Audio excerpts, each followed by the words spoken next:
Medina പള്ളിയിലേക്ക് അദ്ദേഹത്തെ നഖശിഖാന്തം എതിർക്കുന്ന ഒരു ക്രിസ്ത്യൻ വിഭാഗം കാണാൻ വേണ്ടി വന്നപ്പോൾ അവരെ സ്വീകരിച്ചു. സ്വീകരിച്ച് ആ ക്രിസ്ത്യ സഹോദരന്മാർക്ക് എതിരാളികളെ ആശയപരമായ എതിരാണ്.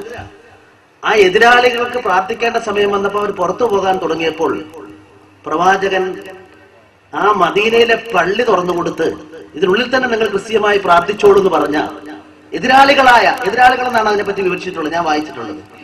ആ ഒരു പൈതൃകം ശ്രീ കാന്തപുരം ഉൾക്കൊണ്ടപ്പോൾ അതിനെ എതിർത്തവർ വാസ്തവത്തിൽ അവരുടെ വിശ്വാസ പ്രമാണത്തെ തന്നെയാണ് എതിർത്തത് എന്നുള്ള ബോധം ഞങ്ങൾക്കൊക്കെ ഉണ്ടായത് കൊണ്ടാണ് അതിനുശേഷവും ആ ബന്ധം തുടർന്നത്.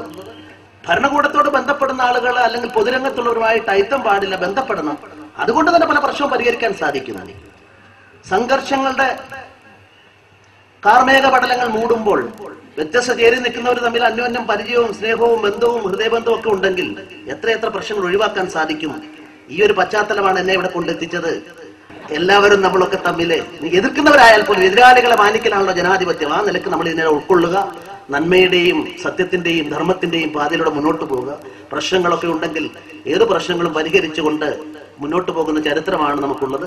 ആ നിലക്ക് പോകാൻ സാധിക്കും. അതുകൊണ്ട് ഞാൻ നിങ്ങളുടെ കൂട്ടത്തിൽ വ്യത്യസ്തനായ, ഇവിടെ എത്തിപ്പെട്ട ആളുകളുടെ കൂട്ടത്തിൽ വ്യത്യസ്തനായ വ്യതിരിക്തനായ ആളാണ്.